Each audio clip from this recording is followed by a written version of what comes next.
FIFA world cup లో Spain జోరు కొనసాగుతోంది. క్వార్టర్ ఫైనల్లో బెల్జియంపై సత్తా చాటింది. సెమీస్ లోకి దూసుకుపోయింది. నిజానికి రెండు జట్లు ఆరంభం నుంచి నువ్వా నేనా అన్నట్టుగా పోరాటం చేశాయి. సమవుజ్జీల మధ్య పోరు అనే అంచనాలకు తగినట్టే ఆట సాగింది. అయితే మ్యాచ్ 30వ నిమిషంలో రూయిజ్ గోల్ కొట్టాడు. స్పెయిన్ కు 1-0 ఆధిక్యాన్ని అందించాడు. ఆ తర్వాత బెల్జియం గట్టిగా ఫైట్ చేసింది.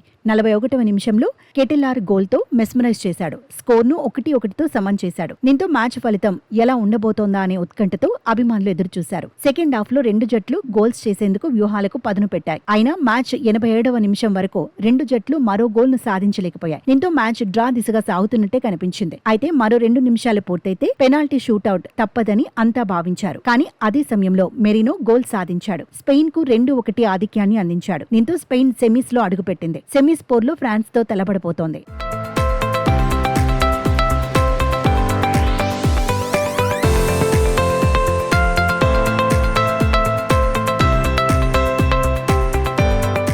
ఫిఫా వరల్డ్ కప్ క్వార్టర్ ఫైనల్లో బెల్జియం ఓటమితో ఆ జట్టు గోల్ కీపర్ ట్రోల్ అవుతున్నాడు. అభిమానులంతా గోల్ కీపర్ సెన్నే లామెన్స్ ను విలన్ లా చూస్తున్నారు. సెన్నే లామెన్స్ తప్పిదం వల్లే బెల్జియం ఓడిపోయిందని ట్రోల్ చేస్తున్నారు. 88వ నిమిషం వరకు రెండు జట్లు సమంగానే ఉన్నాయని, గోల్ కీపరే ముంచేశాడని ఫైర్ అవుతున్నారు. నిజానికి స్పెయిన్ ప్లేయర్ పౌ కుబర్సీ కొట్టిన బంతి గోల్ పోస్ట్ వైపు దూసుకొచ్చింది. అయితే అలా దూసుకొచ్చిన బంతిని బెల్జియం గోల్ కీపర్ పట్టుకోలేకపోయాడు, వదిలిపెట్టేశాడు. ఈ సమయంలో మైకెల్ మెరుపులా కదిలాడు, గోల్ కొట్టేశాడు. ఈ మ్యాచ్ లో రెగ్యులర్ గోల్ కీపర్ థిబౌట్ కోర్టోయిస్ గాయపడ్డాడు. 70వ నిమిషంలో లామెన్స్ సబ్స్టిట్యూట్ గా బరిలో దిగాడు. కానీ అంచనాలు అందుకోలేకపోయాడు. దీంతో ఇక నీకు నిద్రలేని రాత్రులే అని ఫ్యాన్స్ కామెంట్స్ పెడుతున్నారు. మరికొందరు మాత్రం స్పోర్టివ్ గా తీసుకుంటున్నారు. ఆటన్నాక ఇలాంటివన్నీ సహజమేనంటున్నారు.